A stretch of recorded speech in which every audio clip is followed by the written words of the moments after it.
جو بھی مجھے پکڑتے ہیں، آج پکڑتے ہیں، کل پکڑتے ہیں، میں ساری قوم کو یہ کہتا ہوں کہ آپ نے اپنے حقوق کے لیے سڑکوں پہ نکلنا ہے۔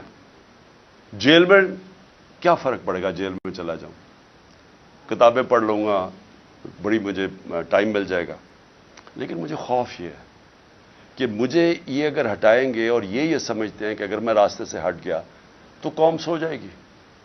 ان کا یہ خیال ہے کہ اگر عمران خان کو ہٹا دیا جائے تو نہ یہ کیمپین کر سکے، کچھ کرے گا، تو تحریک انصاف بھی آہستہ آہستہ ختم ہو جائے گی، اور یہ جو لوگ ہیں انہوں نے تو پھر سے قبول کر لینا جو بھی ہو۔ تو اس کے اوپر میری جان بھی خطرے میں ہے اور یہ مجھے جیل میں ڈالنا چاہتے ہیں۔ آپ کو میں صرف یہ کہنا چاہتا ہوں کہ آپ نے یہ فیصلہ کر لینا ہے کہ عمران خان ہو یا نہ ہو، آپ نے اپنی حقیقی آزادی کی جنگ لڑتے رہنا ہے۔ یہ جہاد ہے آپ کے لیے اور اسی میں آپ کا مستقبل ہے۔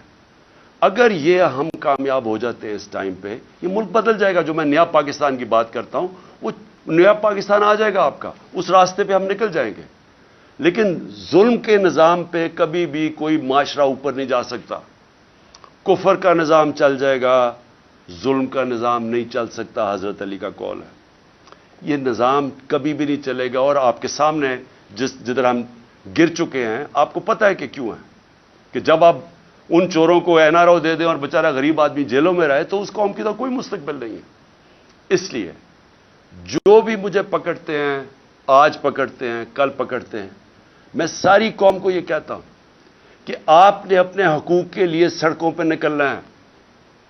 جانوروں اور بھیڑ بکریوں میں یہ فرق ہوتا ہے، بھیڑ بکریاں سارے ظلم سہ جاتی ہیں، انسان کا بڑا مقصد ہوتا ہے، وہ ظلم کا مقابلہ کرتا ہے، وہ جہاد کرتا ہے، اور وہ ایک معاشرے کو زندہ کر دیتا ہے۔ حضرت امام حسین کی جو شہادت تھی، وہ ساری دنیا کے لیے، مسلمانوں کے لیے ایک چیز سامنے آ گئی کہ جو رائے حق ہے اس کے لیے اگر آپ کی جان بھی چلی جائے، آپ اپنے معاشرے کو زندہ کر دیتے ہیں۔ جس طرح علامہ اقبال نے کہا کہ وہ کربلا کی سوچ سے سارا وقت مسلمان ریولوشنری اسپرٹ میں رہتا ہے، اپنے آپ کو پھر سے کھڑا کرتا ہے کہ میں نے رائے حق پہ کھڑا ہونا ہے۔ یہ سیدھی سیدھی جنگ ہے چوروں کی اور رائے حق کی، اور اس کے لیے میں پھر سے قوم کو اپیل کرتا ہوں، میں ہوں یا نہ ہوں، آپ نے اس جنگ، اس جہاد سے ہٹنا نہیں ہے، کیونکہ اگر آپ ہٹ گئے تو یہ سارا پاکستان کا مطلب ختم ہو گیا، پھر یہ بہت بڑا دھوکہ تھا پاکستان۔ یہ وہ لوگ ہیں جو ٹیلی فون کر کے تو فیصلے کرواتے ہیں ججز سے، یہ وہ لوگ ہیں جنہوں نے ڈنڈے سے اٹیک کر کے سپریم کورٹ کو ایک ایماندار، دیانتدار چیف جسٹس کو انہوں نے فارغ کروایا اور پھر رشوت چلائی، باقی ججز خریدے۔ میں سپریم کورٹ کو آج اپنے سارے ججز کو صرف ریکویسٹ کر رہا ہوں کہ آپ نے آئین کے ساتھ کھڑے ہونا ہے اور جمہوریت کے ساتھ کھڑے ہونا ہے، کیونکہ اگر اس وقت جو ان کی کوششیں ہیں، یہ الیکشن نہیں کروانا چاہتے، یہ الیکشن سے کسی نہ کسی طرح نکلیں گے، یہ قتل کروائیں گے لوگوں کو، یہ بڑے ناموں کو قتل کروائیں گے، دھماکے کروائیں گے، صرف الیکشن سے نکلنے کے لیے۔ یہ ہر بہانہ استعمال کریں گے کہ جی پیسے نہیں ہیں تو پتہ نہیں کیا، سینسس ہو گیا تو یہ ہو گیا، یہ ہر چیز استعمال کریں گے کسی نہ کسی طرح الیکشن سے نکلنے کے لیے، کیونکہ الیکشن میں ان کی موت ہے۔ ان کو پتہ ہے کہ پاکستانی قوم ان سے متنفر ہو چکی ہے، وہ ان کے خلاف کھڑی ہو گئی ہے۔ سارے بائی الیکشن میں واضح ہو گیا کہ یہ دھاندلی کے باوجود، ساری مشینری استعمال کرنے کے باوجود یہ نہیں جیت سکتے، اس لیے یہ الیکشن سے بھاگ رہے ہیں۔ اور مجھے خوف یہ ہے کہ یہ کسی نہ کسی طرح یہ مافیا عدلیہ کے اندر پھوٹ ڈال کے اس کو تقسیم کر کے یہ کوشش کریں گے الیکشن سے نکلنے کے لیے۔ میں اس لیے اپنے سپریم کورٹ کو کہنا چاہتا ہوں کہ اس وقت آپ کی یونٹی کی ضرورت ہے، آپ متحد ہو کے پاکستان کے آئین کے ساتھ کھڑے ہوں۔ 5 کے 5 ججز نے کہا تھا کہ 90 دن میں الیکشنز ہونے چاہیے۔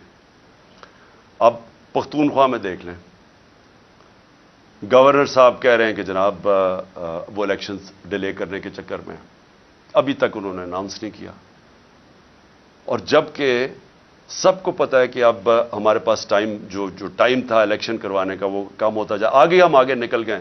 30 اپریل جانا بھی غلط تھا، کیونکہ آئین تو اجازت نہیں دیتا تھا، لیکن کیونکہ انہوں نے جان کے سیبوٹاج کرنے کی کوشش کی، 30 اپریل دینی پڑی، تو یہ اس سے بھی آگے جانے کی کوشش کر رہے ہیں۔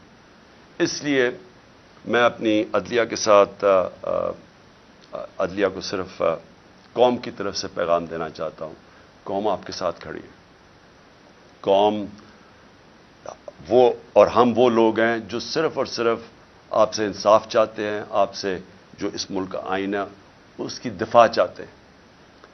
یہ جو مافیا ہے، یہ جب فیصلہ ان کے خلاف آتا ہے یہ اٹیک کر دیتے ہیں سپریم کورٹ کو، اور جب فیصلہ ساتھ آتا ہے تعریفیں شروع کر دیتے ہیں پریشرائز کر کے۔ میں آپ کو صرف آخر میں ریمائنڈ کروا دوں کہ جب جو دھاندلی کے اوپر سپریم کورٹ میں کیس چلا تھا 2015 میں، وہ ہمارے خلاف کیا، ہمیں بڑی تکلیف ہوئی۔ ایک دفعہ بتائیں کہ میں نے اس کی کوئی تنقید کی ہو، ہم نے ایکسیپٹ کر لیا۔ پھر جب میں نے اپنی اسمبلیز ڈیزالو کی اپریل کے اندر، پچھلی اپریل میں نے الیکشنز اناؤنس کر دیے، سپریم کورٹ میں کیس چلا گیا، سارا جو سپریم کورٹ میں بات چیت ہو رہی تھی وہ ساری ہو رہی تھی کہ الیکشنز میں اب چلے جائیں، اور وہ چلے جاتے، ملک بچ جاتا اس عذاب سے۔ لیکن الیکشن کمیشنر نے وہاں کہا جی میں 3 مہینے میں الیکشن ہی نہیں کروا سکتا، اور وہ فیصلہ ہمارے خلاف چلا گیا۔ بڑی تکلیف ہوئی ہمیں، ایک دفعہ بتائیں کہ میں نے تنقید کی ہو اس کی، لیکن یہ ہر فیصلہ جو ان کے خلاف جاتا ہے اس کے اوپر یہ بلیک میل کرتے ہیں، نام لے لے کے ججز کے خلاف بات کرتے ہیں۔ اور اس لیے ضرورت ہے سارے ملک کو کہ اگر ہم نے اب آگے جانا ہے، اور اس کی ملک کی بچت ہی رول آف لا میں ہے۔ ملک بچے گا تب جب قانون کی حکمرانی ہوگی، وہ اس کی دفاع کرنی ہے سپریم کورٹ نے، اور ہم صرف آپ سے اپیل کر سکتے ہیں کہ یہ آپ کو ہر پریشر ڈالیں گے، ہر وہ نامعلوم افراد سے پریشر آئے گا، ان چوروں سے آئے گا، یہ رشوت بھی یہ خریدتے بھی ہیں۔ میں آپ سے ریکویسٹ کروں گا کہ قوم ساری آپ کی طرف دیکھ رہی ہے، اور ہم صرف چاہتے ہیں کہ جو سب نے کہا تھا آئین کے اندر 90 دن میں الیکشنز، اس کے ساتھ آپ کو پوری طرح کھڑا ہونا چاہیے۔ اب میں الیکشن کمیشن کے اوپر آپ تیسری بات کرنا چاہتا ہوں۔ دیکھیں، الیکشن کمیشن، مجھے جتنی تکلیف الیکشن کمیشن سے ہے کسی کو نہیں ہے۔ انہوں نے میرے اوپر، آپ نے ایلیگیشن لگائی توشہ خانہ کی، میں آج رائٹنگ میں دیتا ہوں سب کے سامنے، جس وقت یہ عدالت میں جائے گی یہ توشہ خانہ کیس باہر پھینکا جائے گا، کیونکہ مجھے پتہ ہے میں نے کوئی چیز غیر قانونی نہیں کی۔ جو 70 سال سے پاکستان کا قانون ہے اس کے اوپر چلاؤں، سب کچھ ڈکلیئرڈ ہے، اس کے اوپر ٹیکس دیا ہوا ہے، سارا کچھ، سارا ریکارڈ میں اویلیبل ہے۔ لیکن مجھے پتہ ہے کہ اگر یہ توشہ خانہ، کیوں یہ چھپ رہے ہیں، بتا نہیں رہے کہ جی باقی لوگوں کے توشہ خانہ میں کیا ان کی تھی۔ جس وقت وہ سامنے آئے گا قوم کو پتہ چلے گا کہ توشہ خانہ میں باقی لوگوں نے کیا کیا ہے، باقی حکم جو پرائم منسٹرز تھے، جو پریزیڈنٹس تھے، جو آرمی چیفز تھے، یہ کیا کرتے رہے توشہ خانہ کی گفٹ سے۔ وہ انشاءاللہ اگر یہ پورا کیس کھلے تاکہ پتہ تو چلے لوگوں کو توشہ خانہ کیا ہے۔ تو مجھے بڑی تکلیف ہے کہ میرے اوپر انہوں نے، کردار کے اوپر انہوں نے یہ جو اٹھایا ہے الیکشن کمیشن نے، اور پھر فورن فنڈنگ، یہ بھی ہمیں گھسیٹا ہے میڈیا ٹرائل کے تھرو۔ پتہ چلا وہ فورن فنڈنگ ہی نہیں ہے، اب پتہ چلے